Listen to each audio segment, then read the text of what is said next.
DGen Nation fam, what is up? What is happening?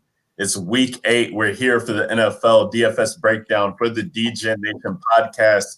Your host here, Ryan Williams. You can find me on Twitter at RyanAlexander_W. I'm joined by one of the usual suspects here, Mr. Matty Dixon himself. Matty DFS is where you can find him on Twitter. And Matty, it's Jersey night, baby. We broke them out. We broke them out for this show. We had to get back on the money train a couple weeks ago with my Keelan Cole. It took me to the promised land at 1% owned. So, I had to honor him and get his jersey. So, rocking the Keelan Cole jersey tonight, and you've got the Jacob Hollister on. Won you some big bucks last year? I know, last year, baby. We love Jacob Hollister. Week 10, it's crazy, man. So that's 2019, right? So I gotta figure out what my jersey is gonna be for 2020. Maybe you gotta get you 2020 jersey. Yeah. I want another offhand guy. I want another off the wall play like a Keelan Cole, Jacob Hollister. We need to get some shout outs from these guys for this show here, giving them some love. You can't go buy a Derrick Henry jersey when he's 40% owned, right? Even though he goes for 40, you've got to get the 1% owned Keelan Cole jersey. So you got to get, you said, the off the wall guys. You're already starting it off nice, Matty. I can't wait to talk about this slate, man. We got a fun one here for week 8. And before we get into the slate, I just want to thank everybody who's joining us tonight. If you're watching this on Thursday night on the YouTube channel, on the Periscope, on the Twitch, we really appreciate that. DGen Nation Pod. If you're watching, you can also see the Fantasy Authority channels there at the bottom. It's powered by the Fantasy Authority. We appreciate that. And DGen Nation Pod on Twitter is where you can find us. Hit us up in the DMs. We can get you in that Slack here. We've had some fun conversations the past couple of weeks in there, just on the slates and on the showdown slate tonight that's going on. That's kind of been wild there, Carolina and Atlanta. So we want you guys coming in there. Join the DGen Nation family. We'd love to have you guys. All right, let's get into this slate, Matty. And so we got week 8 on the books. Last week was wild, right? Like last week the games were the crazy. It came to fruition. We had teams scoring over 40 points. We had the Seattle-Arizona game getting moved. People were talking about builds. We were talking about builds on Tuesday that came to fruition on Sunday, Matty. That's how crazy. We tried to tell everybody. Late night hammer. We warned them, didn't we? We did, man. And you know what's crazy about that is that game, it still felt under-owned to me than what it should be. And even for myself, Matty, because I had Lockett teams. I had Kyler teams. I had Kyler Hopkins. I had Kyler Kirk Lockett, Kyler Kirk DK. Like I felt like I had the teams, but just kind of the pieces just really didn't align to what needed to happen. Like I felt like I just got exposure to that game just to have them instead of taking what the slate was giving us from those early slates and being like, okay, let's build around those pieces and then plug in those great pieces from that late game. And of course, Lockett hitting for 50 or whatever it was on DK. I mean, that's just going to really, take you to the house. Carson getting hurt there. That hurt. Metcalf, he had a couple opportunities. Penalty called back a long play. Other plays than that just didn't go the way for him. But it does just go to, speak to the tune of when you see something that's on paper that just feels like a right spot. And we're going to talk about it this week because it doesn't feel great though, Matty. It doesn't feel as good as last week did. Last week felt like everything was jumping off the page. There were very few spots that were good spots that people were talking about where you could say, okay, I could see this going wrong, or, oh, this really doesn't feel great. Like I'm looking at the game this week, right? So we got Detroit and Indy. It's got a 50 over under. And I'm just like, I don't really know if that's getting there. I think it opened at 51 and it's already getting bet down. And it's like, sometimes those weeks happen. And I feel like a lot of the times too, Matty, the way to take advantage of on slates, especially like this week 8 one before we dive in, is going to be where can you position yourselves, especially for tournament players. And I know some of these listeners that we have, they play cash. Shout out to you guys playing cash this year in 2020. It's been a wild one. You got to put up 200 in cash lines to cash. So I really appreciate the grind you guys are putting in. But in tournaments here this week, there's going to be so many things that go overlooked here because it's not as straightforward as last week was. And people are going to try and push those straightforward spots that come to fruition on paper to make their builds this week. Is that how you feel? Yeah, so like you said, I mean, there's really only a couple spots, both on the ground and through the air, that where you just feel really comfortable about what you're plugging in. And I think this is going to be the most condensed chalk we have seen to date this season. I think you're going to get a lot of guys that are going to be high owned, and you're just going to have to try to force yourself to be different from the field, as uncomfortable as it is. But it's just one of those weeks, man, where you're going to have to try to do something different, even though you don't really want to, because everybody's going to attack the same spots. Because, like you said, there's a bunch of low totals. Only a couple games are 50 or higher. And the ones that are 50 or higher, it's like some of the worst defenses in the league. So it's just the obvious spots, right? So we're going to have to get a little bit creative, but I've got a good feeling as to how I think I'm going to attack the slate. So I'm curious to hear if you're on the same page with me or not. Yeah, man. I mean, we usually do align somewhat, so to speak, but we had some conversations earlier today in the chat. You and Kev kind of getting a little heated over a game that I definitely want to talk about. So let's get into it. You know how we do it here at the DJ Nation podcast. We got to break it down position by position, and let's start at the quarterback position, Matty. And that's kind of where this week comes down to, right? I mean, we're going to have some decisions to make here at quarterback. You got Pat Mahomes at the top, that he's going against the Jets team at home in Arrowhead, where the total, I mean, I had to double take this. I thought this was a college game making its way onto the NFL slate. So the Chiefs are favored by 19.5 points here at home. And you really just don't see a way that they don't blouse these guys. I mean, the Jets are just really what an atrocious football team they are for fantasy, for watching purposes. It's just all bad there. And they still got their main guys coming up on the injury report. Brashad Perryman, I'm not sure what's going on with him on the practice reports this week. I know he's up dealing with injury. Jamison Crowder dealing with injury. Lev Bell now, who's on KC, leaving the Jets. It's just a dumpster fire there. But at 8,100, he really needs to, smash in order for that to pay off. And we're not seeing 2018 Patrick Mahomes this year. Not seeing 2019. I mean, this guy they're comfortable with having him go out there, throw 30 times, throw 25 times, and just like, okay, we're beating the team. Defense, you do the rest, and we don't need you. So that's an interesting spot, I feel like, that people will go to. I mean, we're talking about these top guys here. We got Russell Wilson, Aaron Rodgers, Lamar Jackson, and Josh Allen, who all round up the top 7K play.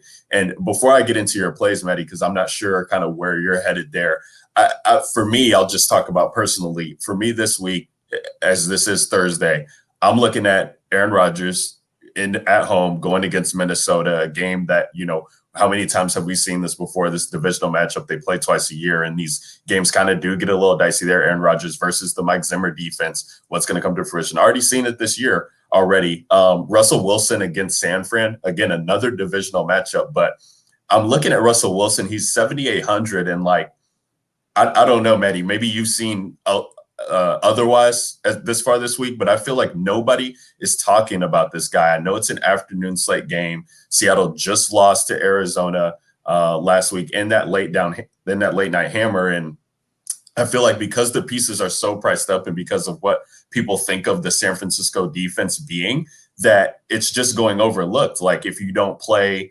the right wide receiver, right, you're feeling like you're going to miss out. You're going to get that DK Metcalf game from Sunday night, and people, might feel that Tyler Lockett's going to go over-owned. So I just think they're overlooking Russ. But how many times have we seen Russ look at what he's doing this year, Matty, on DraftKings at this kind of similar price tag that he's had all year. I mean, 7K flat to start the season, but you're looking at the points on DraftKings, 34, 34, 39, 24, 25, 35 against Arizona.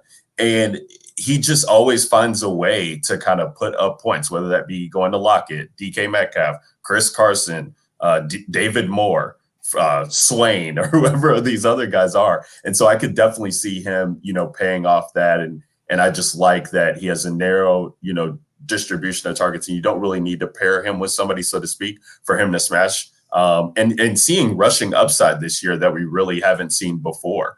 I think he's, averaging like somewhere around 30 yards a game rushing, which is, that's just added value for a guy like Russell Wilson. And then when we go into the cheap realm, in talking about quarterback, I've seen a lot's been made about the wind this week, and I want you to kind of touch on that.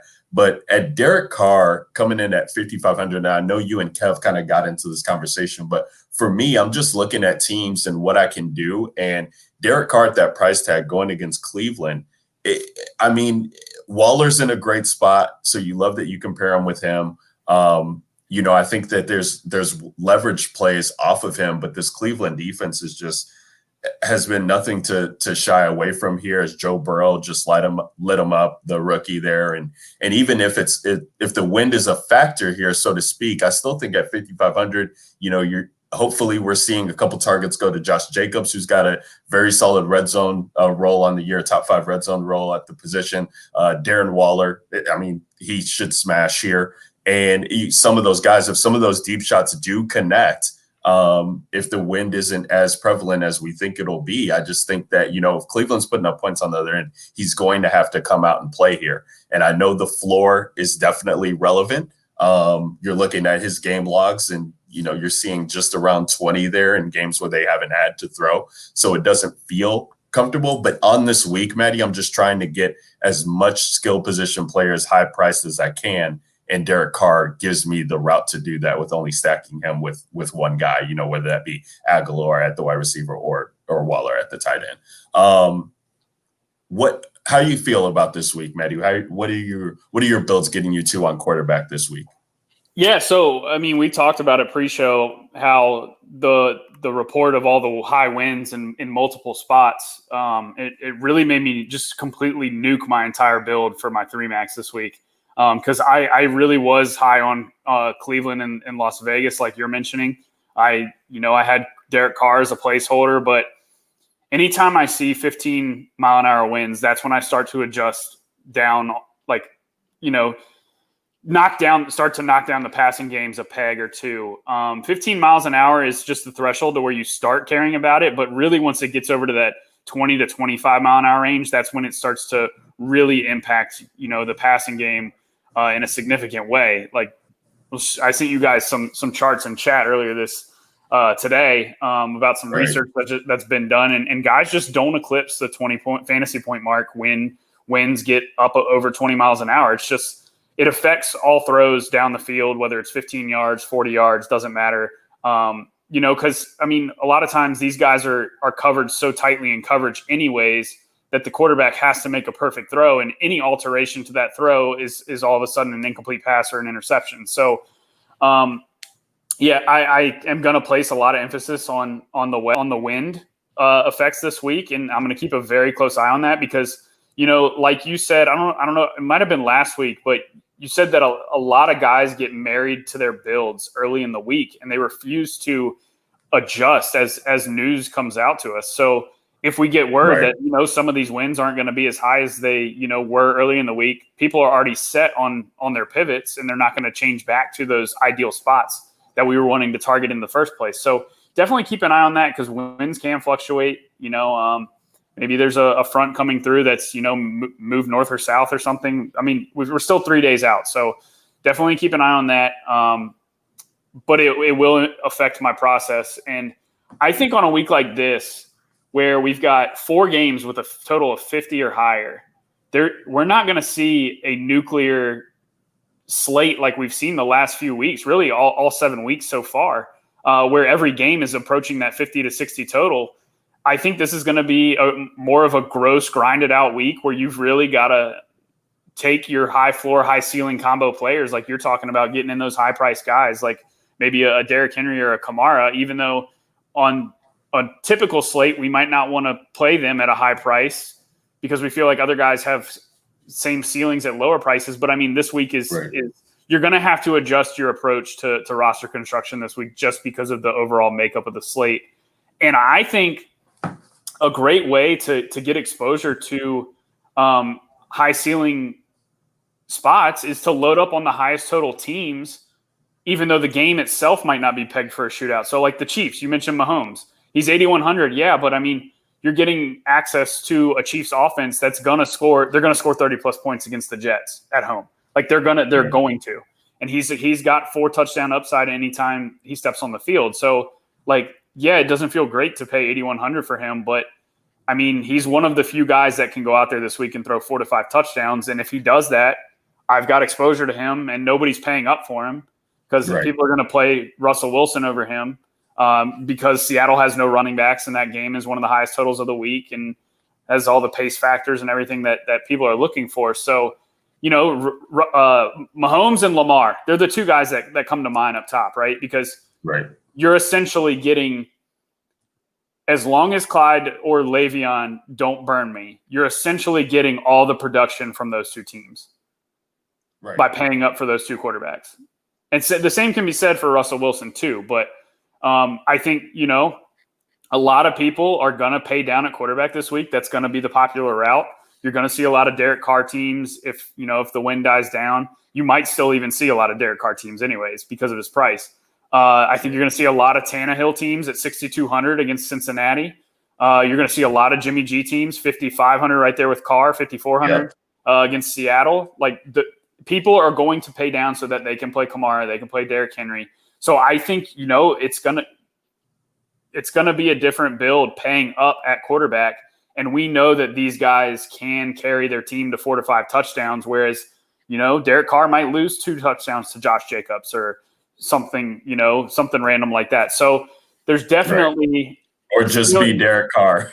or just be Derek Carr in a bad weather spot. So there's definitely spots where we can still be responsible and be smart and get exposure to high ceiling offenses as a whole.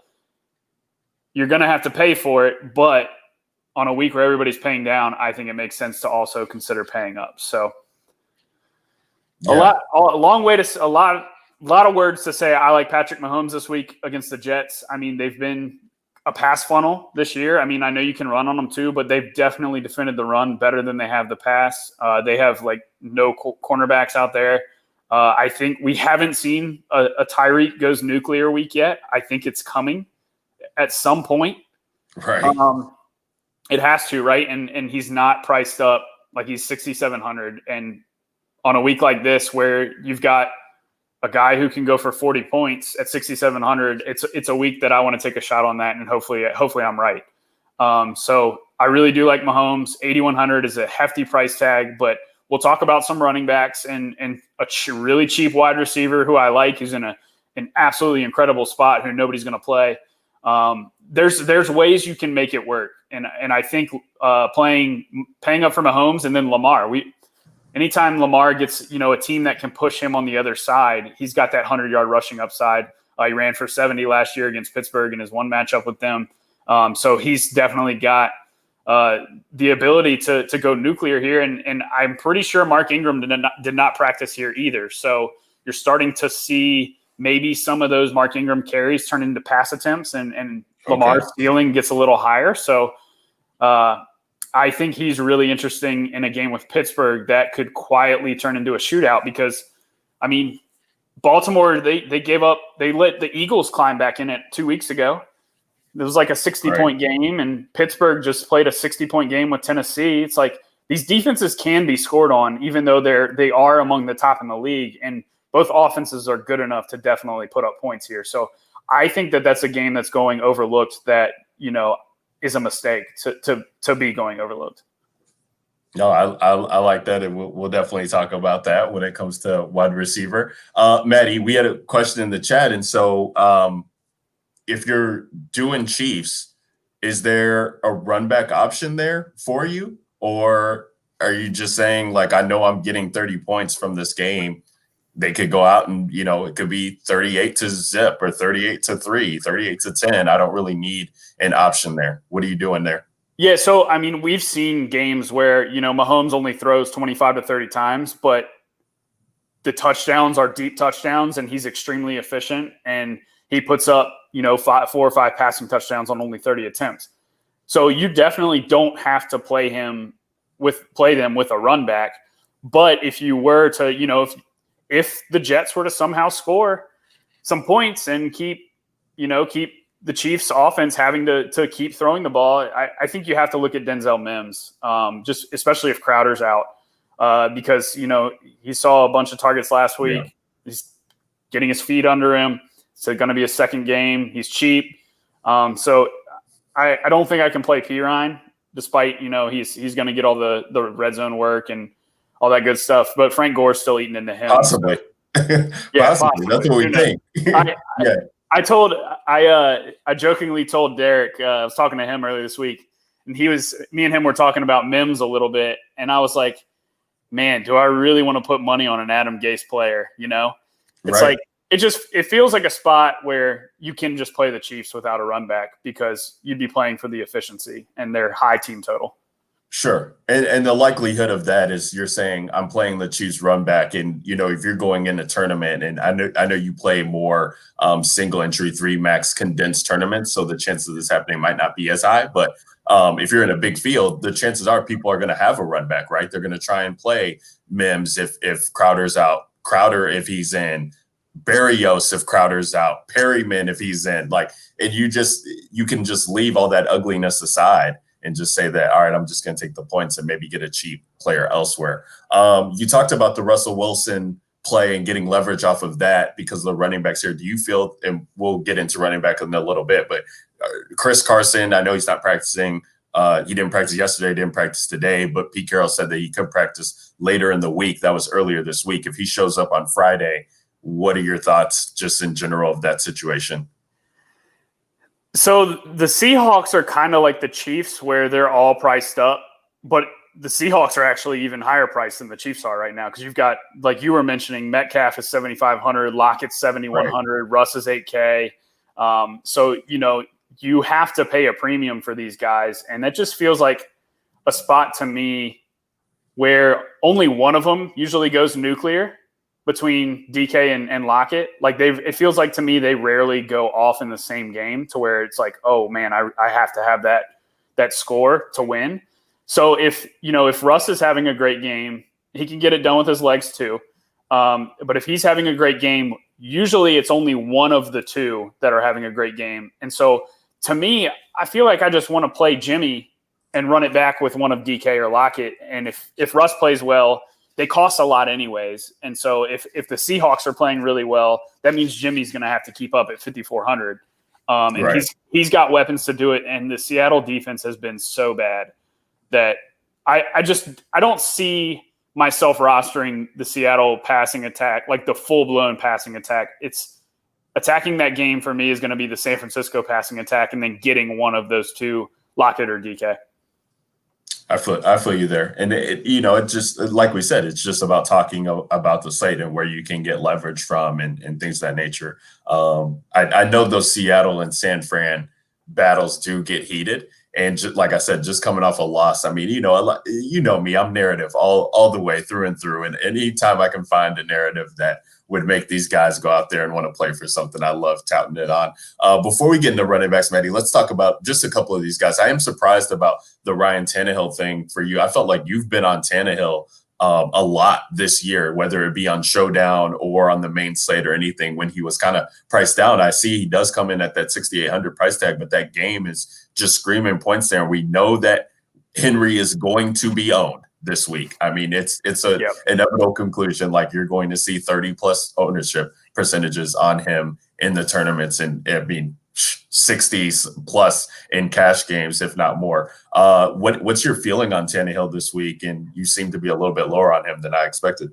No, I do like Tannehill. I just think he's going to be popular. I think Tennessee's another one of those offenses where you can just play their entire offense and get a 35-point team, because right. I mean, even if Derrick Henry runs for 2 touchdowns, I think Tannehill can still go out and throw for 250 and 3 or throw for 4 touchdowns. Like Tennessee's not going to have any problem moving the ball in Cincinnati. So you could be different with a Tannehill, Henry, and Jonnu stack, like something like that, because Tannehill does have rushing upside as well. So there's just so many ways you can attack Cincinnati. A.J. Brown is probably going to be the forgotten man for me this week just because his price tag is so high. Sure. And, he continues to do it, and that's just who he is, but he continues to take these long touchdowns to the house from like 70 or 80 yards away. He did it all last year too. So you're relying on him to be extremely efficient, which it's the type of player he is. So when you're rostering him, you understand that. But Yeah, I think Tennessee, the Ravens, Kansas City, trying to think, and San Francisco, Seattle. I think those are really the 5 offenses that I'm really going to focus on this week. Outside of one-offs from a couple other offenses that we'll talk about when we get to those positions. I like that. It feels good. And even with the Tannehill thing, just to go back, I mean, week 6 was that week that Henry went nuclear, and Ryan Tannehill still put up 33 points. 33, yeah. On DraftKings with the 4 touchdowns. It's just crazy. And I think I can't remember where I saw it, but there has been talk about correlating Tannehill with Henry. Like when he goes nuclear, like Tannehill is in that range as well too, which is just wild to even think about. Like it seems so negative when you're pairing a quarterback with a running back that does not catch passes on DraftKings. Feels ugly, but it's a way to get kind of leverage there, especially to just say, let's just get all the points and rock out. One last thing I wanted to touch on at quarterback here. We've talked a couple of times in the chat about Cam Newton this year, I felt like, and this dude just getting benched for Stidham. I mean, what is that doing for your confidence? What is that doing for everything there? But they have a game against Buffalo here. It is a divisional game. And like I said, thinking about narratives and just the way that it goes. I mean, they brought Cam Newton in for a reason.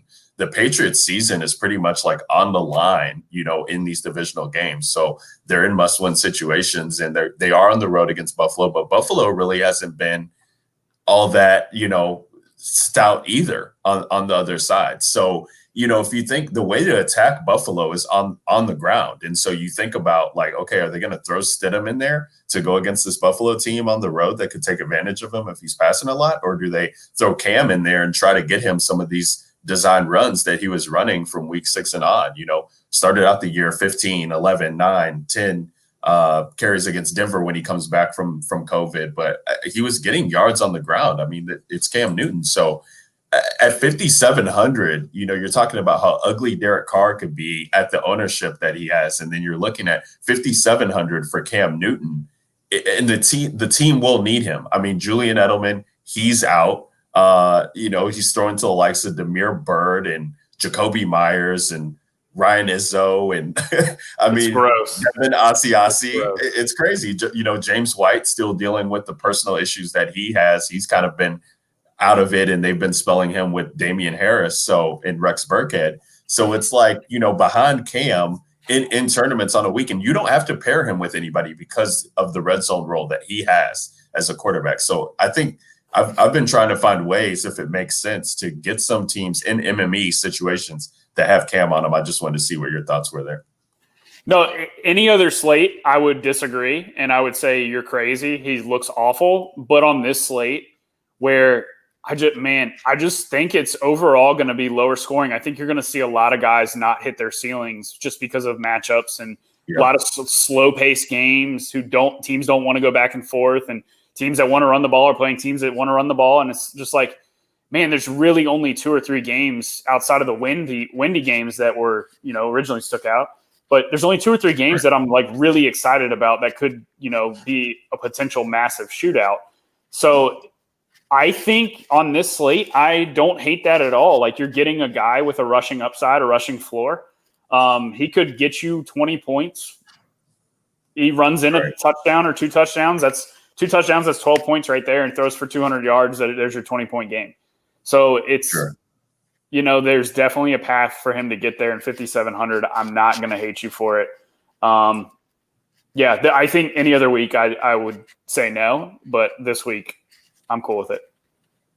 Yeah, and who's to say what Cam shows up there, right? I mean, it is tough, and maybe I'd feel better about it if it was at Foxborough, but I'm just looking at these Buffalo games. They've definitely been ugly, but the upside, I guess, is there to a certain extent, and this is the cheapest that we're seeing Cam like all year, under $6K. Yeah. So you got to love that. Let's touch on running back, Matty. I mean, this is a fun week, right? Running back last week was the absolute nuts there. Giovanni Bernard, 4,600 or 45, whatever his price tag was. Yeah, Jamal Williams at the stone minimum. Kareem Hunt was at a favorable price tag. so many other guys I'm trying to think about. I mean, people were playing Justin Jackson and the Chargers in that plus matchup there against Jacksonville. So there was so many just ways to go. And then you had Alvin Kamara on the slate yet again. And so now we find ourselves on a slate here that's ugly at the position. And Alvin Kamara comes in at 8,200 here. And Kev. There he is. There's the Godfather himself, rocking the Frank Thomas. What up, Kev? What's up? The GOAT. Let's get to it. We talking about running backs, Kev. Do you want to chime in on how you feel on quarterbacks real quick before I actually dive into running backs, or you want me to keep ribbing? I mean, I'm sure you guys hit on all the same ones that I'd be on. So, Okay. Let's go. So we're at running back, Kevin, and we just want to talk about the position. It's very ugly this week. Alvin Kamara at the top at 8,200. Then you got Derrick Henry at 8K flat. Those are your 8K price running backs. Then you got Dalvin Cook. Shout out to the Godfather here for putting Dalvin Cook as the graphic for this pod, because I love Dalvin this week. Aaron Jones at 7,300. Don't know what his status is going to be. He could be out again. So Jamal Williams at, I believe, 6,100. He comes in at this week. Definitely we'll be talking about him.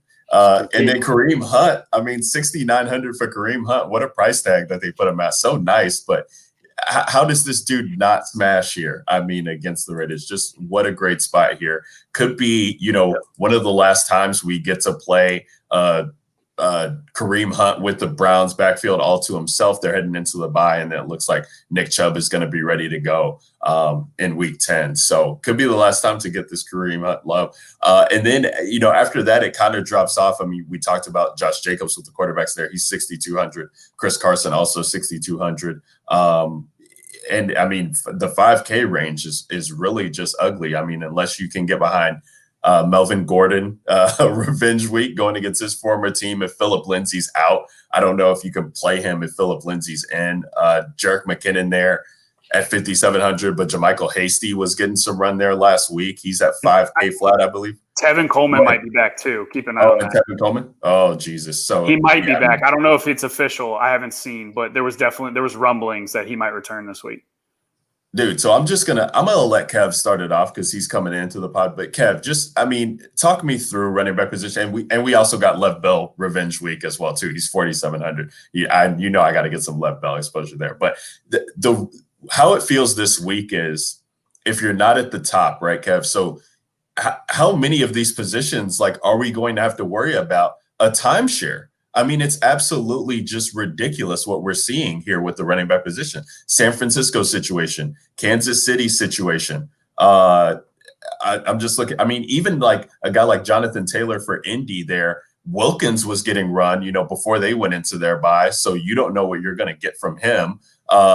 Dalvin Cook should have the backfield to himself, so I'm not going to bring him up. But, I mean, so many of these guys, as I'm scrolling down the list, like DeAndre Swift, are they still going to bring in Peterson? He looked good last week. But you got Devin Singletary and Moss, who I would love a Buffalo running back this week if I know who the hell it was going to be. So when you get into your picks, Kev, just kind of talk to me about the position here, as it feels like there's so many 50-50 or 60-40 splits at the position this week, more so than we've seen before. Yeah, but it doesn't help when you have so many guys that are out. I said it doesn't really help whenever you have so many guys that are out this week. I mean, just been a nightmare of injuries week after week of running backs that continue to go down. So it really limits what you can do. I think most people are going to pay up for Derrick Henry against Cincinnati, who's 8K.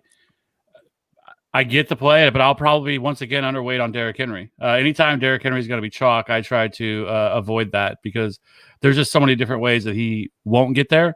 And so for me, I probably won't be able to get to that because I really want to get exposure to the Seattle side of the football, Green Bay, and that offense. And by doing so, it's really hard to do that with playing Derrick Henry. So if I'm going to pay up for a running back is Dalvin Cook. I'm not worried about him coming. I think he's going to be 100% ready to go. Green Bay, you can run the football on. He's $500 cheaper. He's involved in the passing game. I think he's just as good of a play as Derrick Henry is, and he's cheaper. And I don't think he's going to carry as much ownership as Derrick Henry is going to, because I think everybody's going to want to play Derrick Henry against this Bengals defense. So I'm starting there with Dalvin Cook. If I can fit him into the game, I think, in a game stack, I could run him back with Dalvin Cook if I wanted to in a game stack on the Packers side. So, I think Kareem Hunt is interesting, especially, I'm sure you guys have already talked about the win narrative of the week, the weather narrative that we're going to get this week. But Kareem Hunt makes a lot of sense against the Raiders, 6,900 there at that price tag. Like you mentioned, that this is the last time you're probably going to be able to play Kareem Hunt confidently, barring another injury to Nick Chubb, because Nick Chubb sounds like he's due back. I really, really like Clyde Edwards-Helaire at 6,500. I think the Chiefs do exactly what they did last week. I don't think the Chiefs have just kind of, whenever they've been able to kind of exert their will, like they just don't throw the ball. They're not opening up the offense. They did the same thing against the Broncos. They just kind of ran the ball down the field, relied on their defense, and it's weird seeing the Chiefs play like this. But I don't think anything's going to change again this week for them because they just don't have to. I mean, I would be absolutely floored if some way that the Jets were able to keep up with the Chiefs. I just don't think it's going to be possible. So I do think Clyde Edwards-Helaire sees a large workload here. And so at 6,500, I really do like that. I really like Josh Jacobs. I know Cleveland has been good against or has been okay against the run this year, but I do like Josh Jacobs in this game. I think they're going to try to feed him. And at 6,200, I don't think a lot of people are going to play Josh Jacobs. And so at 6,200, I just think that's way too cheap for the type of ceiling that he has. Past that, I do like Darrell Henderson against Miami at 5,900. He kind of carved out the workload here for this team. It's been tough playing anybody from this because you just never know who it's going to be, but it really feels like Darrell Henderson has taken over this backfield and is the guy here. So at 5,900, again, if you're not wanting to pay up, like I think you can kind of start here and play at Darrell Henderson or even Jamal Williams at 6,100 as well, and kind of get into this tier of running back instead of paying up for the top tier guys and open things up. So that's why I think that Darrell Henderson and Jamal Williams make a lot of sense. Past that, like there's not a lot that I love further down. Finally, it sounds like we might actually get a J.K. Dobbins week, but not against Pittsburgh. Can't do it. Could he have gotten a worse spot where we finally only have two running backs to compete with in this backfield for the Ravens, and it comes in when they're playing the best run defense in all of football. So I can't do that. Him or Gus Edwards, I just can't mess with it. Kev, this is weird. Me and you are like on the same roster construction path this week. I don't know how I feel about this. It's like outside of quarterback. Quarterback. Yeah. I don't know. Kev likes all these cheaper mid-range running backs, and I feel like that's where I'm going to land because, like I mentioned, Kev, when you were off stream, I think it's a week where you can be different, paying up at quarterback and getting exposure to these high-priced studs. Like I know the Mahomes thing, he's not in a great spot for the Jets to push him on the other side, but there is a path where he throws 4 touchdowns against the Jets, and nobody's going to pay for him at 8,100. And his pass catchers are not that expensive either. Like you compare Mahomes at 8,100, Tyreek at 6,700, and Kelsey at like low 6s, and that's still much cheaper than pairing up all the Seattle guys. To do that though, you've got to sacrifice at running back, and I feel like that's the path I'm going to be forced down this week if I'm playing like a Mahomes or a Lamar Jackson. Is I'm going to have to make a sacrifice at running back and not be able to play the Derrick Henrys and the Alvin Kamaras. And I really, really like the Darrell Henderson call. Like he is starting to, like you said, it's starting to be his backfield. Malcolm Brown is getting the third down work and he is mixing in here and there, but it is Henderson's backfield right now. Cam Akers is seeing like 1 or 2 snaps a game over the last couple of weeks. Henderson has 27 red zone carries compared to Malcolm Brown's 12 on the year. And most of Malcolm Brown's came in the first 2 or 3 weeks. It's really been the Henderson show, especially once they get in close, ever since like week 3. So in Miami, it's a great matchup. Miami ranks like 4th fewest rush attempts faced, but they have given up like the 14th most rush yards and the 8th most touchdowns. So it's like teams that are not running on them are having really good success running on them. They just aren't running on them at a high volume. But now you have the Rams who want to run the football down everybody's throat. because they have arguably the best run blocking line in the NFL. No matter how you slice it, it is arguably the best rushing offensive line versus the worst rushing defensive line matchup we have this week. So 5,900, nobody's going to play him. I absolutely love that call, and I think it's a great way to pair up, with one of those high-priced quarterbacks. And I do have concerns. I know we'll talk about Kamara. I do have concerns about him. The Bears have quietly been very, very, very good at defending receiving running backs. I mean, you look at Mike Davis, a guy who has lit everybody on fire in the pass game, had 2 catches for 3 yards against Chicago. Then you've got the Colts with Phillip Rivers. Rivers, we know he throws over and over and over again to his running backs. They had like 2 catches for 20 yards. The Bears have shut down every pass-catching running back. And now you've got Michael Thomas is out. Emmanuel Sanders is out.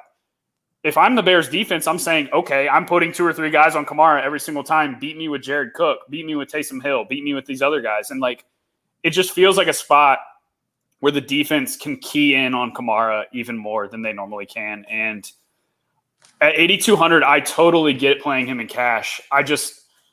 I'm really concerned that the Saints struggle to move the ball throughout that whole game. And Kamara, a lot of Kamara's points come from pass catches and touchdowns. And if he is going to be limited in pass catching duties because of how good the Bears have been, and they can't move the ball and he's not going to score multiple touchdowns in tournaments, I think you can absolutely fade him at 8,200 or be underweight. I wouldn't necessarily just full blown kamikaze fade, but no, it definitely scares you to fade him at that price. And I think Thomas is questionable, Matty. I don't think he's been officially ruled out. It looked like they were going to bring him back into practice, I believe. So but that saga has just been. I mean, if it weren't for 2020 going the way that it was with all this COVID talk, then this would be the talk of the season, right? Because this dude, are they trading him? Are they keeping him? He's getting into fights with teammates. He's up on the injury reports with multiple injuries. It's just wild there. But if Thomas is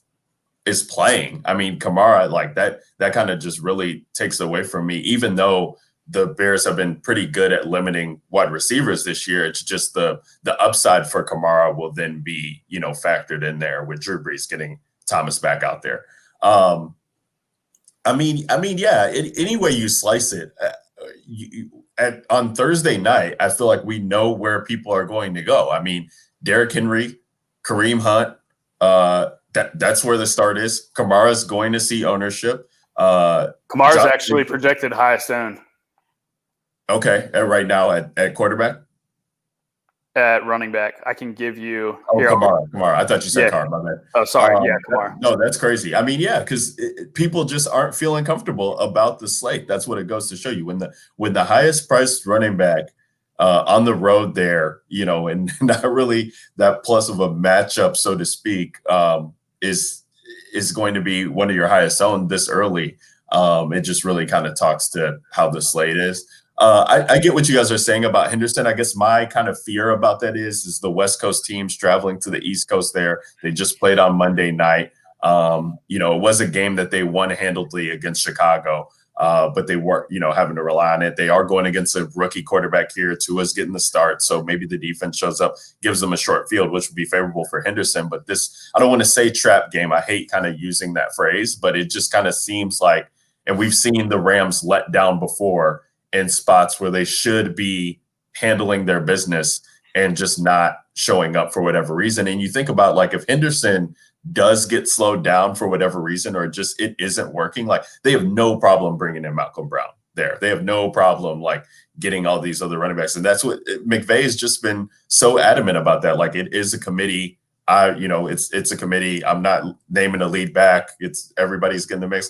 Okay, fuck you, Sean. Just tell us who the lead back is and let us play these guys. But I'm looking at that price tag there at 5,900, and I'm like, okay, I can, if Carson's out there healthy, he's 6,200, $300 more. I can find money for that to get exposure to the Seattle offense. Josh Jacobs is 6,200. This dude's getting 20, 25 opportunities in every game that he's in. If the wind is a factor, I don't have Derek Carr, I can get behind that. Joe Mixon even being back against Tennessee. I mean, talk about what James Conner's week could have been last week. This dude was getting touchdowns on this team and they were getting called back. if he hits those touchdowns, I feel like Mixon's ownership, if he's coming back, and I don't want to play Bernard, but Mixon with the role that he was having in that offense, like that could really be intriguing at only 6,300 there. He could be in a good spot. So there are a couple spots in that 6K range I feel like that could go overlooked. And you said the ownership will be low on Henderson, but I still do want to try and find a guy there who has a legitimate role with pass catching upside to play it with my backs this week. But what are there any other things that we should touch on here? I mean, Dalvin Cook, he's 7,500. I know he's the cover boy this week, Kev, that you made him, but the opportunities have been there. And, you know, I think because he hasn't been on the field this long and maybe because people were burned by Madison at 7,200 when it was Madison chalk week, that they're not getting there. But Dalvin Cook is just a beast. He's a different animal. And if he's on the field, we know that Mike Zimmer, it's to run the ball. I mean, they are going to try and slow down the clock, keep Aaron Rodgers off the field, and get Dalvin Cook the ball. He had, 17 carries? Or he only had 12 carries in that first game back, but he was dealing with the holdout issues and things like that. There's no really preseason this year. Still scored 2 touchdowns, got 50 yards. I mean, and Green Bay's been they've been able to attack on the ground. So Dalvin Cook could really put up a have-to-have-it score this week there. You guys got any thoughts on running back? No, I was just going to say, touching on that game as a whole, I think 6,100, don't get scared off that price increase on Williams from last week. The guy had 24 opportunities, 19 carries, and 5 targets.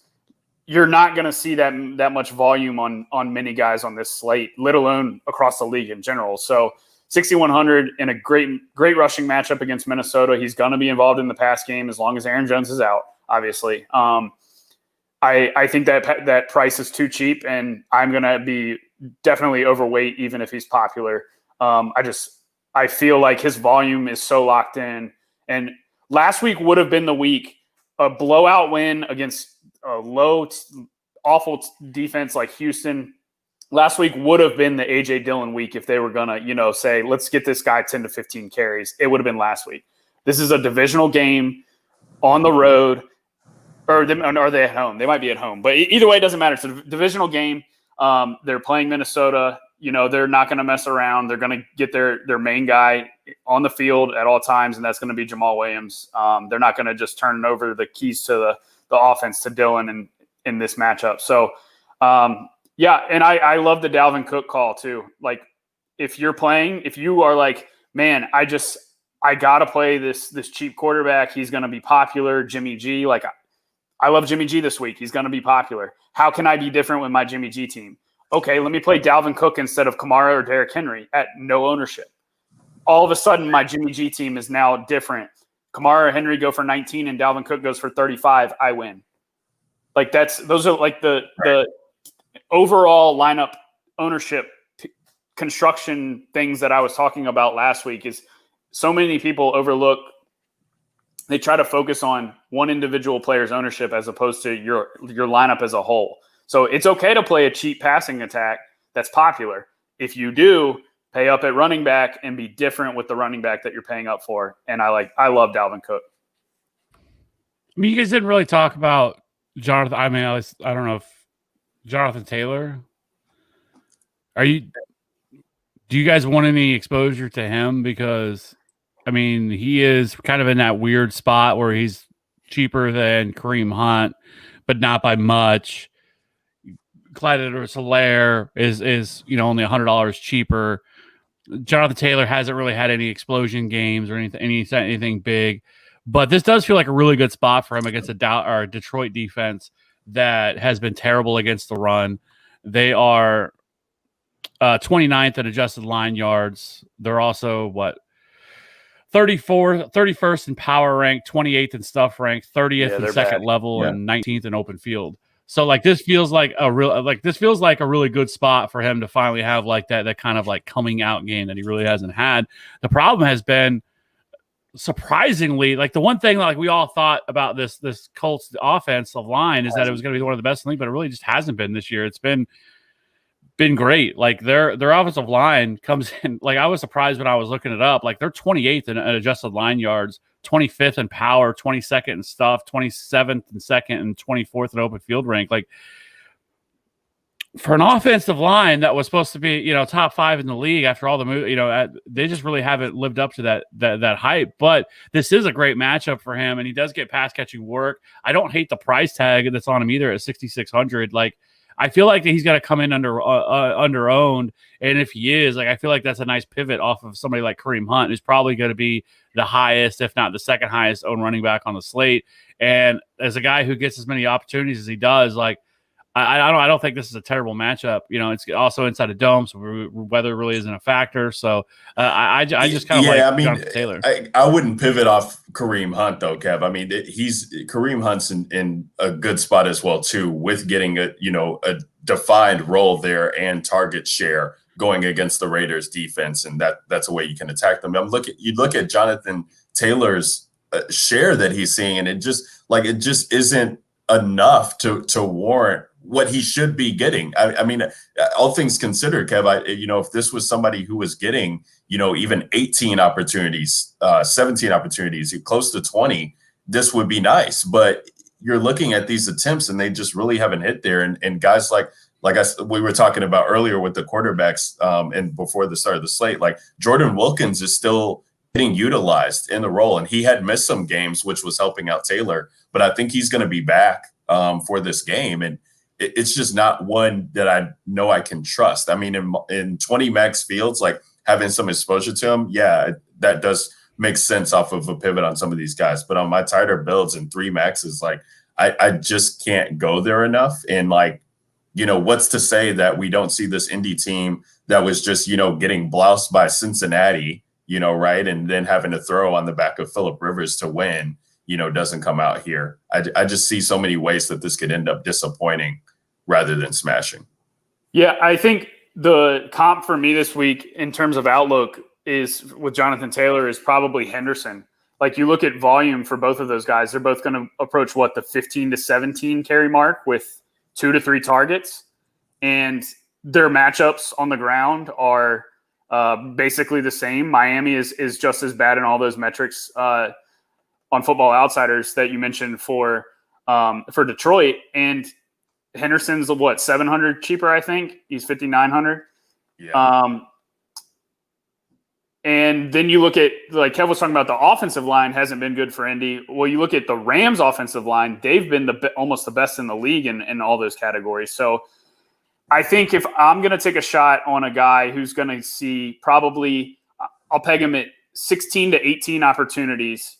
I think for me this week it would be Henderson. I do agree that the matchup is there for JT. I just think Henderson's got the same sort of outlook, maybe even a touch better, and he's a little bit cheaper. So that's just how I think it's a very comparable situation, though.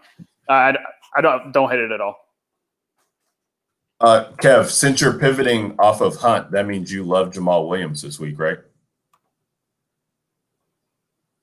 No, I don't. Like, I mean, I shouldn't say that. Like, I really don't have anything against playing him. $6,100. I get it, but I do feel like, I mean, had he not scored that touchdown late in the game, that garbage time touchdown that he got, like he would have had like 13, 14 DK points, which still would have been fine at the price that he was last week. But for him, if the Vikings are, I will be interested to see how this plays out with him. If the Vikings are able to get a lead against the Packers, and does this change his role at all? And do we see some things that are a little bit different here?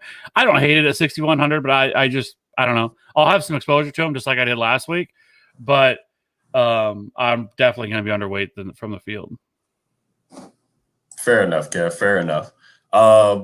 Let's move on to wide receivers and kind of talk about the position here. And it's been wild. I mean, we got Devontae Adams leaping bounds at the top at 8,800 this week on DraftKings. Next closest guy comes in is DK Metcalf, who's $1,300 cheaper at 7,500. It's just crazy. Michael Thomas, 7,300 if he suits up. Adam Thielen, 72.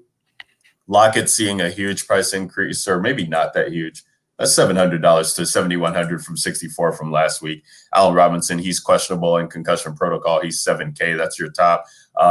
Matty, you said that A.J. Brown, he was going to be the kind of odd guy out for you if you were going in the Tennessee range there, with him being at 6,900 now, which is priced higher than even Stephon Diggs, who doesn't have a great matchup against Stephon Gilmore, but still 6,800 for him. I mean, Matty, you alluded to the Pat Mahomes, wanting to get Pat Mahomes exposure, and Tyreek Hill comes in at 6,700. And that game is just, winning by 19.5 or plus for Kansas City, as Vegas is projecting. Like, how is that not done on the heels of Tyreek Hill? I mean, just such an explosive player, and the secondary from the Jets is just going to have a hard time stopping him. So that's probably the main way I would try and get exposure to that game, is just try and get the Tyreek Hill like blow up game that we haven't seen happen yet. I thought we possibly could see it last week. Didn't come to fruition, but sorry, I digress. I want to get you guys' thoughts here. I mean, there's so many different angles I feel like to take this week, more so than others at wide receiver, knowing that Devontae Adams, like, first and foremost, is going to be the guy that people play. I mean, it doesn't matter what his price tag is. He's got a favorable matchup against Minnesota. Their cornerbacks are a joke and not healthy. And at 8,800, you still don't feel like you're getting, you still feel like you're getting a deal on him. I feel like people want to say, looking at the rest of how this slate comes up. But even in the mid-range here, I still think there's guys, that could show out. I mean, Keenan Allen's been doing it. He's 6,200. You got Brandon Ayuk there, who's going to have the team to himself at San Fran at 5,800 against the Seattle defense. Not going to have it to himself. He's not going to have it to himself. Cincinnati receivers are still, kind of cheap, except for Tyler Boyd, who's 66, but T. Higgins is 56, and AJ Green, who's, been an air yards master and seeing 24 targets the past 2 weeks. He comes in at 4,500. I want to hear, Matty, I guess you started off because you have the guy who's going to be leverage off of Brandon Ayuk. But I just feel like, for me, I definitely want some Adams exposure. But I'm not too keen on the Minnesota guys run back. They're just so priced up to what they could offer. I guess maybe I would try and get Adam Thielen there because he has the red zone role, and maybe people chase Justin Jefferson. But outside of like Tyreek Hill and DK Metcalf, because I like Russell Wilson, I'm really trying to fall within the 5K range, low 6K range for my guys. I do like Marquise Brown a ton to get exposure to the Baltimore side of things, because I mean, Pittsburgh has been absolutely atrocious at stopping receivers getting big plays on them. It's every week wide receivers are just taking them to the house. So Marquise Brown, you hope that this is a get right spot for him. But go ahead, Matty, take the wheel and let's talk about these wide receivers. Yeah, so I'll just go ahead and start it with somebody you wouldn't expect me to start it with, and that's Kendrick Bourne. First 4 weeks of the season, he saw 5, 5, 6, and 6 targets, and most of those were with Debo out. And once again, we have no Debo Samuel. The nice thing about this matchup is we know which side of the field the Seattle corners are going to play, and the 49ers have actually been pretty set in their ways with where they've played their wide receivers too. So Kendrick Bourne, he gets matched up with Shaq Griffin this week. And just to give you some stats here, Shaq Griffin has allowed 33 completions on 48 targets for a 69% catch rate. Nice. 419 yards, which is good enough for 9 yards per target and 13 yards per completion. And he has allowed a whopping 5 touchdowns in 6 games. Ooh, baby.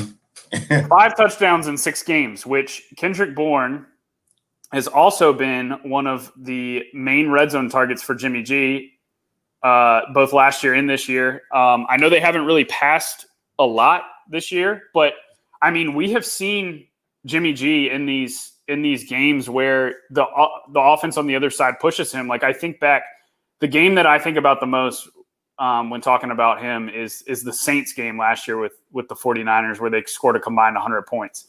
Like, we know he's got it in him against a bad defense, and Seattle's going to force him to push the ball. And I think Kendrick Bourne at 3,500, I just don't see another low-priced wide receiver down there that I feel good about, that has a solid volume and a red zone role like Kendrick Bourne in as good of a matchup this week.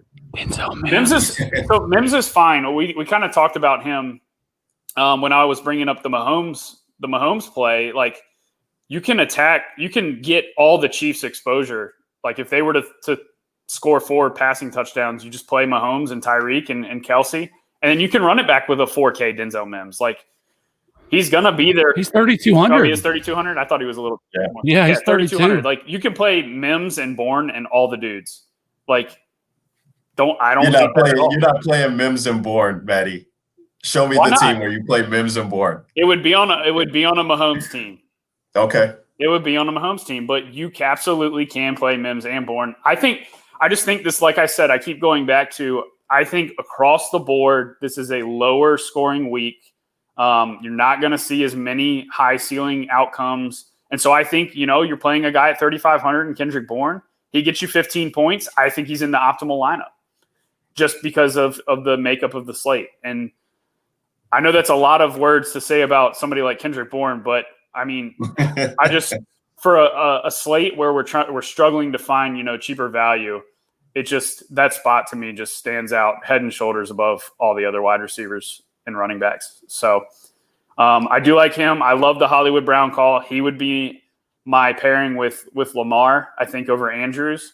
Even with Bush out last week, Jonnu didn't do anything against Pittsburgh, and they've shut down the tight end all year. So I do get, kind of weary about paying $6K for Mark Andrews against Pittsburgh, but we've seen wide receivers, like you said, torch, even back to week 1, Darius Slayton went nuclear against them. So AJ Brown did it last week. It's possible and it's likely. I like Hollywood 6,100. Love the Tyreek play. Outside of that, I mean, the Bengals guys are fine. You can run them back if you're stacking up Tennessee. I like T. Higgins and Tyler Boyd. T. Higgins is like 1K cheaper, so I think I prefer him. I don't know what you guys are doing with AJ Green, but he gets the Malcolm Butler treatment this week, who Butler's been playing pretty good this year. So yeah, he didn't do that well last week. Deontay was getting loose. I mean, and I want to know what's going on with Christian Fulton. I haven't seen their injury report. Oh, he's out. He's out. He's out. Okay. Some seventh round guy like Chris Jackson, I think is his name. I was looking at it last night. Okay. Yeah. So I mean, even at his price, Tyler Boyd at 6,600. He's got keeps doing it. He 10 catches, 100 yards, and a touchdown upside. Like, he's been one of Burrow's favorite targets. Like, 6,600 feels weird to pay for Tyler Boyd, but like you said, he just keeps doing it, and Tennessee is going to force them to throw the ball. So, Kev, where are you at with wide receiver this week? How you feeling? I feel pretty good about actually. So far this year, there really hasn't been any time that I've really wanted to play any like super cheap wide receivers or. And this is a week that there's quite a few like sub 4K wide receivers that I think are in play, and I think one of them are going to break the slate. And so Valdez-Scantling. No, I think actually it could be Darnell Mooney. Like, you guys aren't really talking about that. Allen Robinson doesn't sound like he's going to play this week. Like, he's yet to return to practice. If he doesn't come back tomorrow, he's obviously going to be out this week. You beat New Orleans through the air, so it is at home. But like, I just feel like that Darnell Mooney could end up at 3,500. Like, I think this is a great spot for him, and at that price tag, like, without Allen Robinson, like, the dude could see 10+ touches quite easily. So like, I like that. I like playing Darnell Mooney here, and I don't really mind him playing him even if Allen Robinson does play. And so, I'm not really all that concerned with too many of the New Orleans secondary pieces that they have. They've been burnt most of the year. Now, of course, trusting Nick Foles is a whole nother thing. But I do think, at 3,500, he doesn't have to do a ton. Darnell Mooney doesn't. And right now, he looks much better than what Anthony Miller has looked. And he's one of Foles' favorite targets. So without him, like, again, like, I think he can see 10+ targets, and at $3,500, like, it's hard not to like that. Of course, at the top, I think this is a big DK Metcalf bounce back spot at 7,500. Everybody's going to play Tyler Lockett because he just exploded, and everybody's going to see that. They're going to be chasing those points, and Tyler Lockett's still cheaper than DK Metcalf is. I think this is a big bounce back spot for him. Paying $8,800 for Devontae Adams is something. It's something. Like, that's your boy, Kev. I love Devontae Adams. I love Devontae. That Green Bay game is one of the win games too. Yeah, and it's like 25 to 40 mile an hour winds.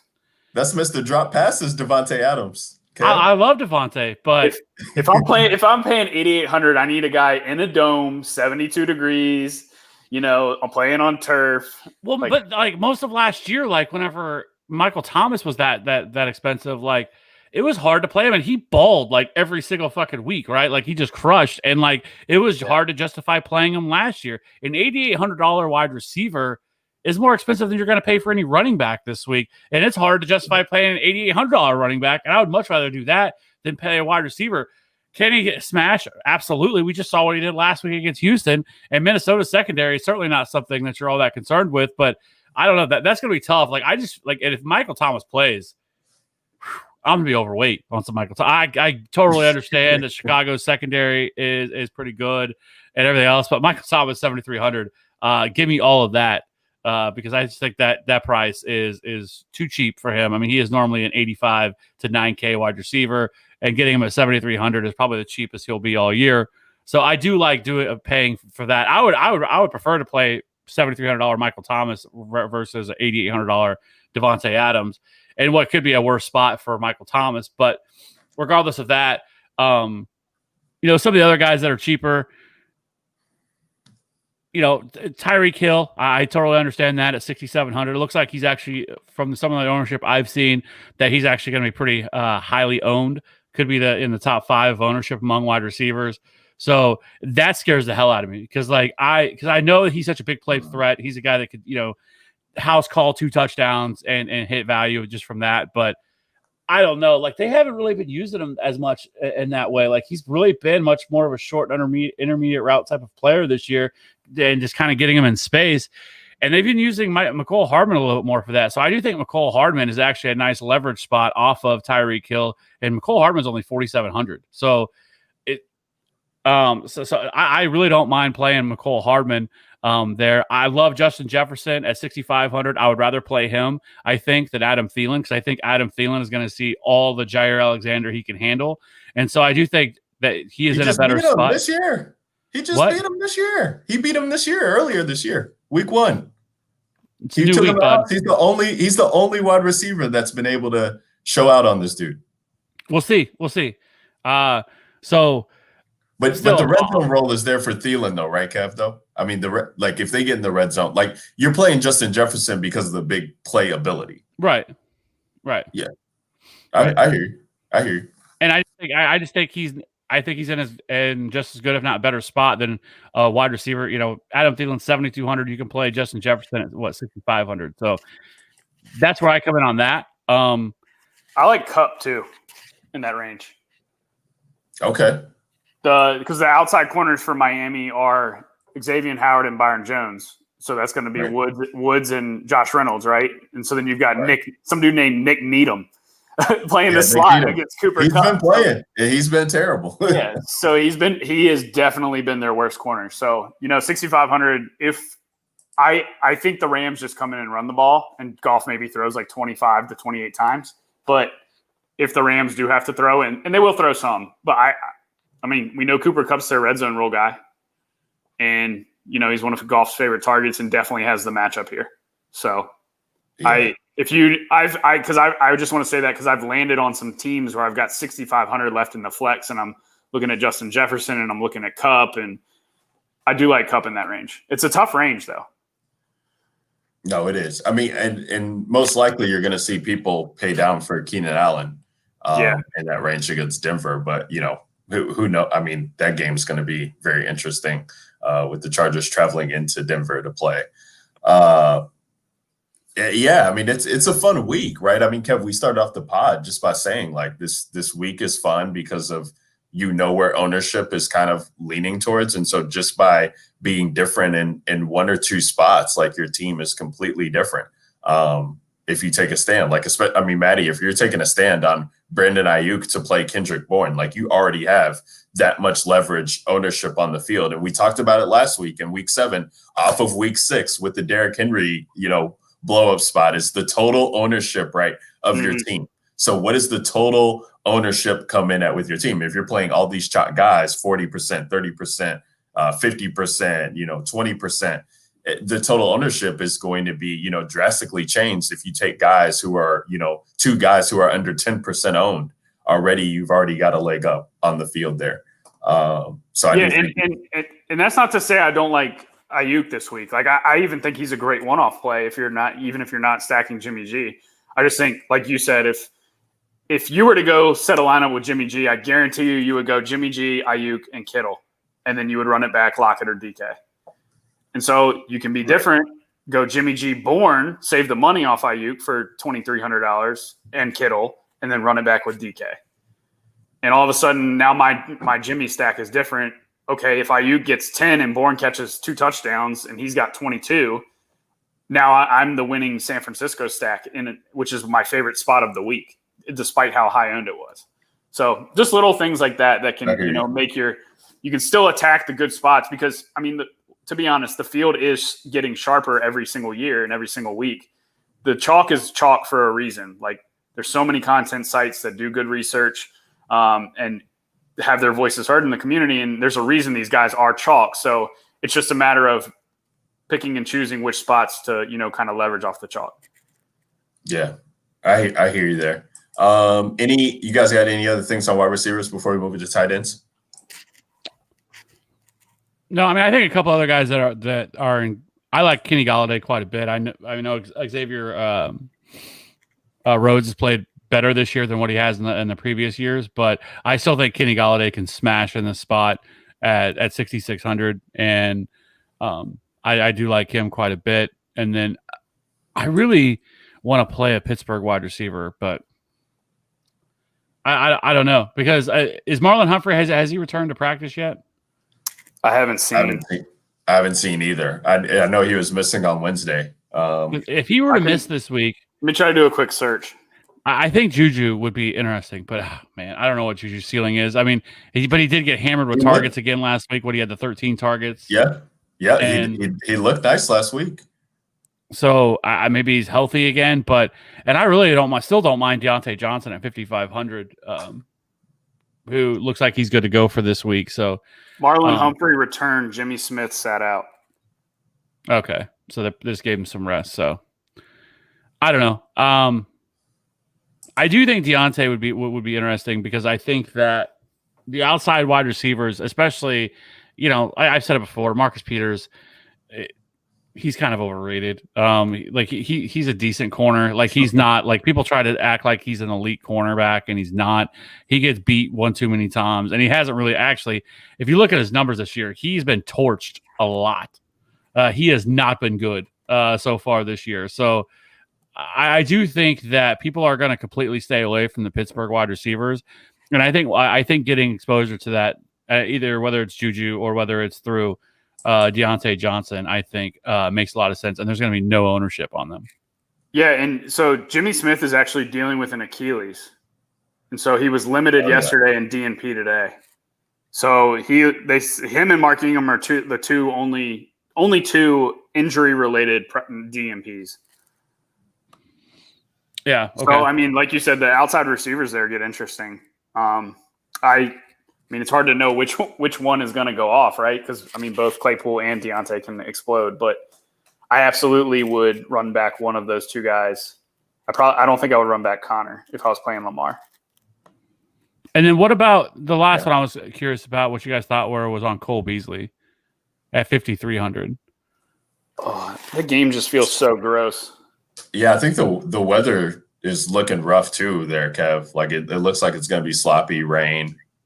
Things of that nature, and the target share has been there, but I don't know. John Brown's back this week, I think. He is back. He is back. He's really cheap. I was looking at him and debating playing him, and I don't know. I kind of had to talk myself off that ledge, but he's like 4K or something, 4,500.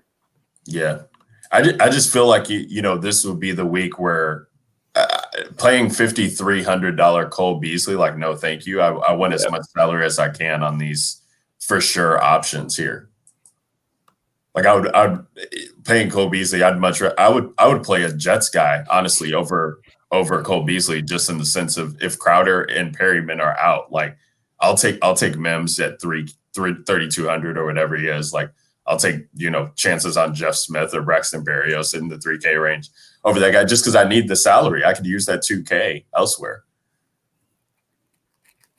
The only other guy I want to talk about before tight end was I think AJ Brown's on the injury report with knee. I'm not sure what his status is going to be for tomorrow, Friday practice, but Corey Davis is back, 5,100. Saw some targets last week. I guess that's a guy who you could pivot to if you don't want to play Cole Beasley.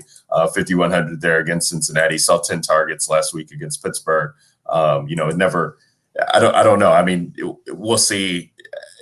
Tannehill is popular right now, so maybe people get on a stack of Tannehill and Corey Davis and Jonnu if it does get ruled early enough that AJ Brown's out. But if it's somewhat questionable, or even if he ends up playing like 5,100 Corey Davis, any interest there for you guys before we move on?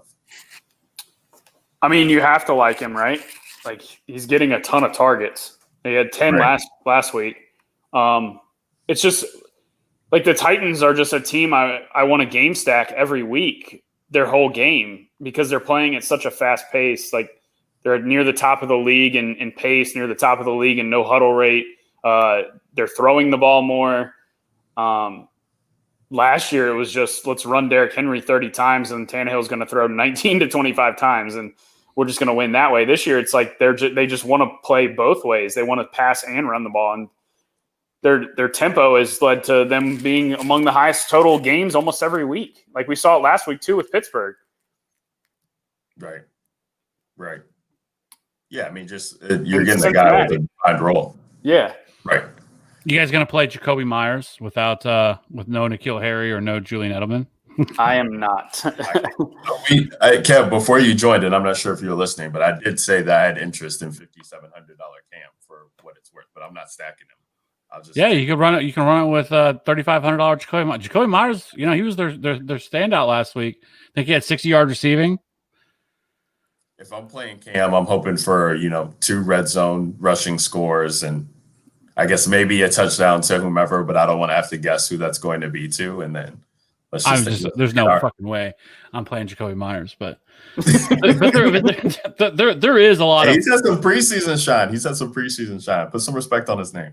Yeah, well, he's not Preston Williams. So, but there's a lot of there's like I said, there's just a lot of I think cheap wide receivers that I think are actually in play this week, and they're not just complete dart throws. For sure. And you'll probably need them. I mean, there's going to be a receiver under 5K that pops well over their, expected point total that you might need if all these top guys hit on your rosters. Let's talk about tight end before we get into defense and do our builds before we wrap up here. Thanks for everybody joining in for the DJ Nation pod. It's the Week 8 NFL DFS breakdown. You're watching us on YouTube, Periscope, or Twitch, or listening to us. Really appreciate you guys rocking with us all season long. Tight end position, we got George Kittle at the top at 7K, Kelsey 6,600, Mark Andrews at 5,800, Darren Waller 56, Hawkinson at 53, and then those are your 5K and up tight ends this week. Everybody's 4K and below. Matty, I don't even want to take the flair away from you because you were on this before I was, but I mean Jonnu Smith, and I'm going back to cash this week to kind of play because it is such an ugly week. So I'm going to try and take advantage of that. But Jonnu Smith at 4,100 just seems too cheap. I mean, he did let down, was injured, left the game, saw 4 targets still in that game, but, has a red zone role here. Just an easy way to get exposure to that game if points are going to be scored there. So you got to love him. But I mean, at the top here, Darren Waller, I don't know how I can get off this guy at 5,600 what he is, especially if there is going to be weather concerns. Like, he's going to get the underneath work here. He's Derek Carr's favorite target. You're looking at his target totals, which have just been ridiculous outside of the New England game, and that's to be expected when you're facing a Bill Belichick defense, taking out the best player there. But just double digits fantasy points, DK points in the past 3 games. His role is just, what you're getting from him, and he's too cheap for what you're getting. So really like him. But at the bottom here, I guess there's going to be some interest in a guy like Harrison Bryant, who was named a starter late on Sunday, who goes out and balls for 2 touchdowns. He's 3,200 there going against the Raiders. I think there'll be some interest in him. Smith 3K flat, and then dude, you got to scroll all the way down. This guy Cole Kmet here in Chicago. I think he's the flat man this week at 2,500. Pretty much made him and Anthony Miller were the only guys that could make plays for Chicago on Monday against the Rams last week, and he is the minimum. The coaches have already talked about trying to work him in and getting him more share. Jimmy Graham, he saw his role affected until they really were down the stretch and needed to make plays to get back into the game is when we saw Jimmy Graham finally hit the field and he saw his 5 or 6 targets. But before that, it was this kid, Cole Kmet, who was over the field and making plays there. So if they work him into the office and try to utilize him against the Saints, who we've been able to attack tight ends against the Saints with, I do have some interest in getting Cole Kmet there. It feels ugly, but I mean, we're talking about paying down at the Slate. And if I can get, running backs in a good spot that are priced up and I feel comfortable about my wide receivers, I will definitely take some shots in MMEs and 20 maxes on Cole Kmet there. Kev, talk to me about tight end this week. What's jumping out at you? Pretty straightforward. It's Waller, if I can get up to him. Yep. Or Kittle. I think if I'll probably have a lot of Kittle with my Jimmy G stacks, but it's going to be Waller. And then it's going to be Jonnu, who is absolutely ridiculously cheap at 4,100, who is going to smash Cincinnati.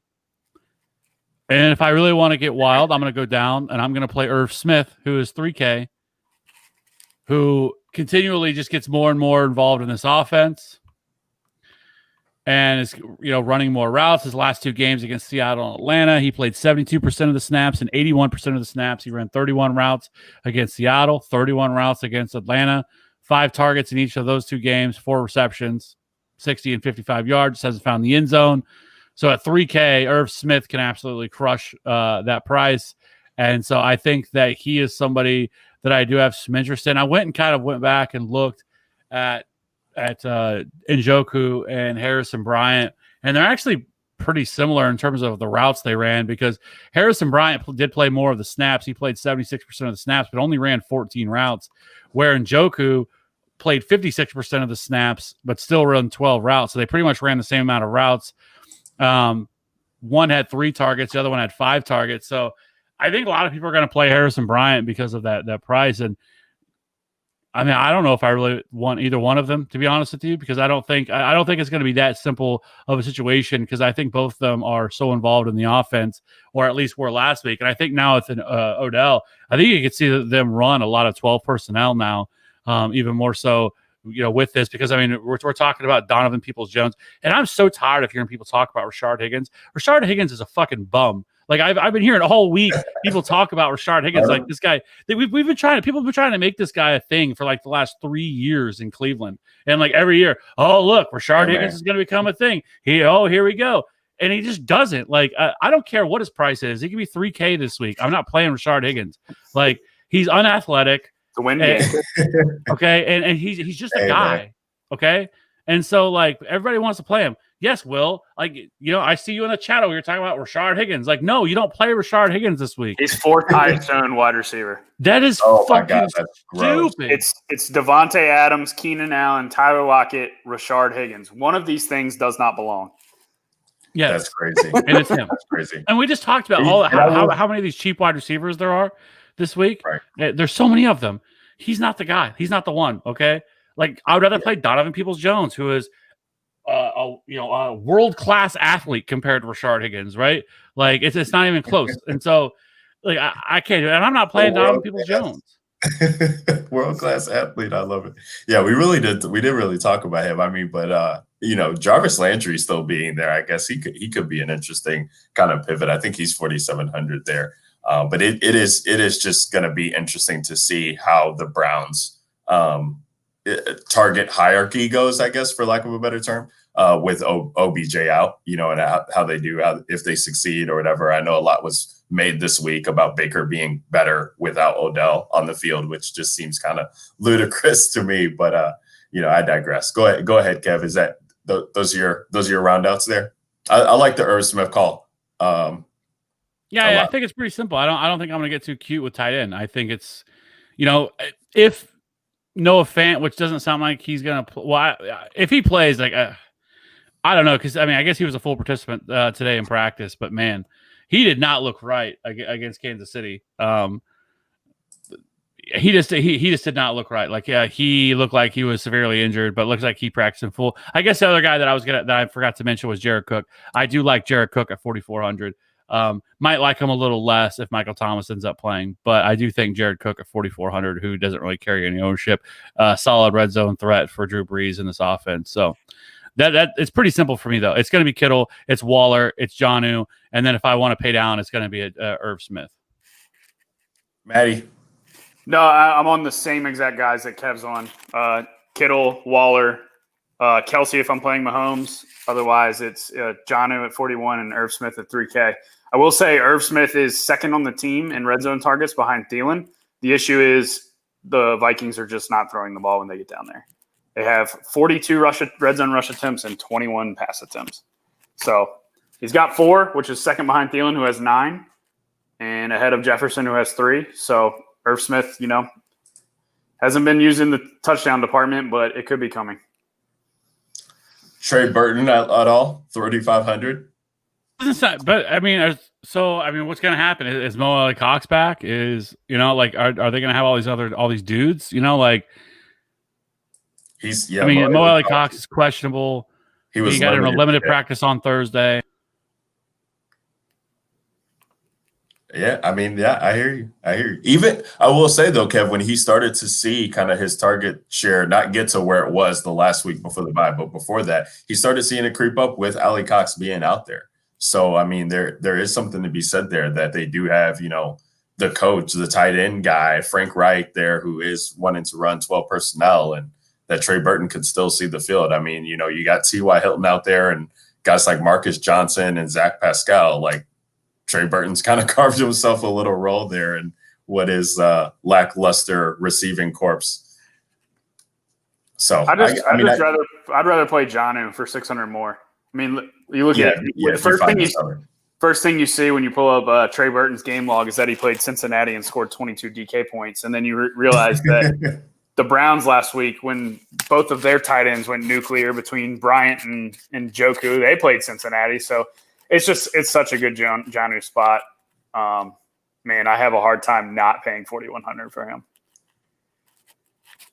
Yeah, I hear you there. Let's 4,100 just too cheap. Like you can eat the chalk at the tight end position. That's been one of the ugliest, all year. If you're just looking for double-digit production to get there, just go Jonnu.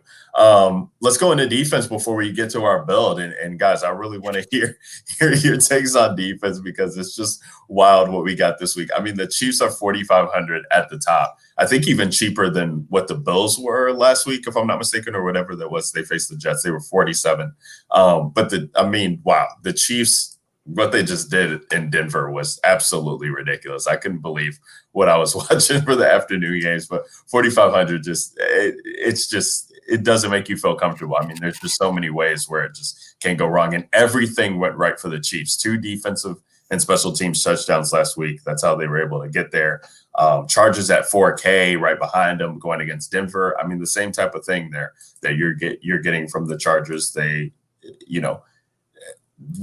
didn't have the success against Jacksonville, but teams against Denver have had success, and Drew Lock hasn't looked good, so that's why they're priced up. But for me, I'm looking at where is the team here? So we got. I'm trying to pay down where I can, and so with the Browns situation there, it's crazy how they're not really getting pressure. And Myles Garrett is banged up a little bit, but you have to like what they could do possibly in this game if weather's permitting at 2,600.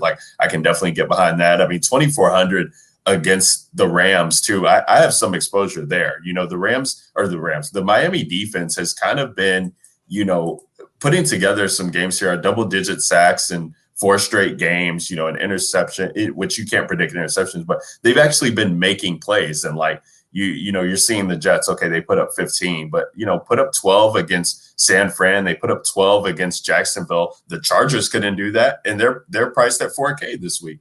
If they can just get me a decent score there, I'll feel comfortable with them. And outside of that, I just really don't know what I'm getting to. I guess I'll just have to let the builds dictate themselves to me and just show me what I have for defense, because unless we're getting up to the 3K or maybe 3K Titans, I could get behind there. It's going against Joe Burrow. He's a rookie quarterback. We have seen him put up big scores, but he has made mistakes too. So I could see myself talking myself into some teams there. But outside of that, like, I really just want to pay down to save the salary. Matty, what say you for defense? Yeah, I like the Dolphins and the Browns calls. Browns, I got on to my radar after I nuked my builds due to the 25 to 40 mile an hour winds. Because I had Derek Carr originally, but I like the Browns defense side of that, playing at home in that nasty wind game. Dolphins, like you mentioned, Dolphins defense has actually been pretty good this year, aside from defending the run. So I absolutely don't mind them at all at 2,400 either. And I always say that my approach is to fill defense last, which you kind of were just alluding to yourself. I will even play the Jets at 2K if I have to. It's one of those weeks, man, where you need all the salary you can get at the position players. And I'm not paying 4K for a defense. I have to do something on my build to not get Jets D. I feel you. I feel you. But if it's like a build that I love where it's like a game stack and the perfect one-offs, if I have to, I'll punt. But yeah, if I had to choose down there, Dolphins and Browns. Yeah, and I make this easy. Go ahead, Kev. I was just say I make it easy so I can get to this lineup. I like the Lions at $2,500. Against the Phillip Rivers led Colts. They're fine. $2,500, and then the other one I like is the Saints at $3,400. If I can figure out a way to pay up a little bit, I do think the Saints against Chicago. Nick Foles is a fucking bum. He's no better than fucking Mitch Trubisky. I'm done with that dude. At least Mitch Trubisky's athletic, and not a statue back there. But I think he's going to get sacked quite a bit. That offensive line has troubles, and I think you can expect probably a couple turnovers as well from that offense. So. I think if I can get up to the Saints at 3,400, that's where I'll go. But if I cannot, I will go with the $2,500 Lions. One last thing, since we're talking about defenses, it does sound like Mike Hilton's going to be out for Pittsburgh, so that's another boost to Hollywood. Like, yeah, definitely like that. I mean, Hollywood gonna hit this week. I feel like Hollywood gonna shine. Yeah, Kev, the Detroit defense has actually been pretty good at coverage this year. I mean, that's kind of what their linebackers do well. The run is just where they can get gashed, and that's what Indy wants to do. I know you were talking about Jonathan Taylor. So there is a path for them to kind of not hit. But if you think that, I was just talking with Matty when we started the show. Like, I just don't know how that game is at 50-point total right now. It's not. It shouldn't be. That game is going to be so slow. So slow and just so ugly. So I just wanted to say, by talking about the Lions there, Kev, like, they could definitely pay off on that 2,500. I feel like even last week, nobody will be on them. Detroit and Atlanta last week combined for what, 30 points? Right. Something like that. And what should have been a nuts spot, right? Yeah, exactly. So like Atlanta plays fast, awful pass D, whereas Detroit and Indy, you attack them on the ground. So yeah. All right, fun stuff. All right, let's get to this DraftKings build, guys. Week 8 DraftKings build. We've been playing this in the $5 single entry huddle there on DraftKings. I will be able to tweet out the roster there that we come up with on the DJ Nation Pod Twitter handle. We will get that up so you guys can see that probably on Saturday. And as always, we're just following along with the news. If there is any situation that we need to pay attention to on Sunday morning or anything like that, we will change it. We will tweet out the new team so you guys are looking at that. But guys, let's get into this week 8 build here. Build it up. It's a crazy week, so I can't wait to see what this build is going to bring us. Kev, why don't you go ahead and start it off? Derek Carr. Oh my God! I'm just kidding. I knew it was coming. I'm gonna go. I could talk about quarterbacks, but I'm gonna go Jimmy G. Kendrick Bourne. Son of a bitch! I knew I should have went somebody else. Kendrick Bourne, it is. Sorry, Ryan. I didn't know if you were going to give yourself second choice, but I just kind of lapped you there. No, you're good. You're good. let's just go Kareem Hunt so we get exposure to that game. I'm fine with playing him. Paying up front. All right, I'm going to lock in Kittle.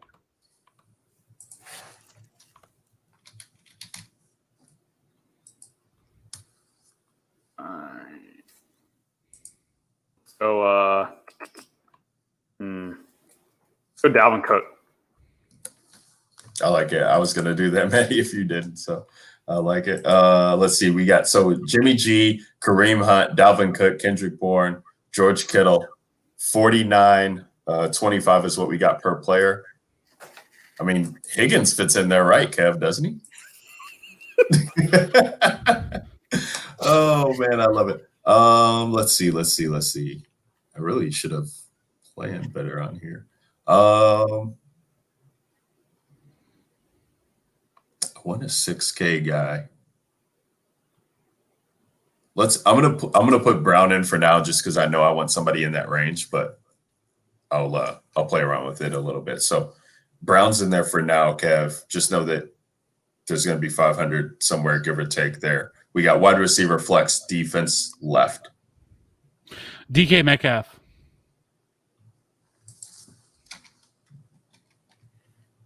Man, you did not leave much wiggle room there. Jeez, Lou. All right, so Jimmy G, Kareem Hunt, Dalvin Cook, Kendrick Bourne, Marquise Brown, DK Metcalf, George Kittle. No, he's right. You've got to play. Ooh. I actually see something. Sorry, Ryan. Jonnu Smith in the flex. Stop. I'm going to have to take out Brown now. Definitely not doing that. Oh, Jesus Christ. Jets. Jets D. This asshole. Let's all right, so I'm going to take out Brown.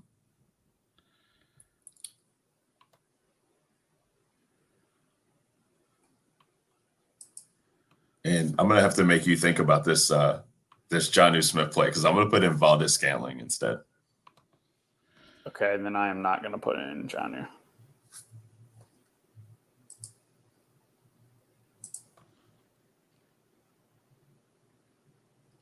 Give me our boy, Darrell Henderson. You got 2,500. 2,500. Lions D. Lions or Dolphins, one of those two. I don't care. Lions, Kev, it's on you. Yeah, let's go Lions. Jimmy G, Kareem Hunt, Dalvin Cook, Kendrick Bourne, Valdez-Scantling, DK Metcalf, George Kittle, Darrell Henderson, Lions D, no remaining salary. Lock in the team. Oh my goodness, what a team that is. Lock in the team, lock in the podcast. That's going to do it here for the DGen Nation podcast, the Week 8 NFL DFS breakdown. Appreciate everybody who's been rocking with us all year. We're at the halfway point in the season. It's crazy to think about, but I mean, hey, we're going to be grinding out for all the rest of the season going into playoffs. It's been a fun ride there. Episode 86 is in the books. Woo! Look at the fantasy channels at the bottom if you're watching with us. Make sure you're subscribed to the Fantasy Authority channels there on Twitter, YouTube, the website, fantasyauthority.com. We got Instagram popping off there. Shout out to Cody Kutzer, who's been doing all the work there for the Instagram. If you guys are watching us on YouTube, Periscope, Twitch, make sure you guys are liking, subscribing the content on your podcast software is liking and subscribing, rating the pod. That's all fun, all good stuff. We appreciate you, fellas. We're going to be back. And fellas and ladies, we're going to be back next week, week 9, for, again, the DFS breakdown on DraftKings. And until then, signing off for Kev Steele, the Godfather, at Fantasy Rat 13 is where you can find him on Twitter. Matty Dickinson, Matty Moneybags, Matty DFS is where you can find him on Twitter. And myself, your host, Ryan Williams, at Ryan Alexander _W. We'll catch you guys next time. Get that money. Until then, peace.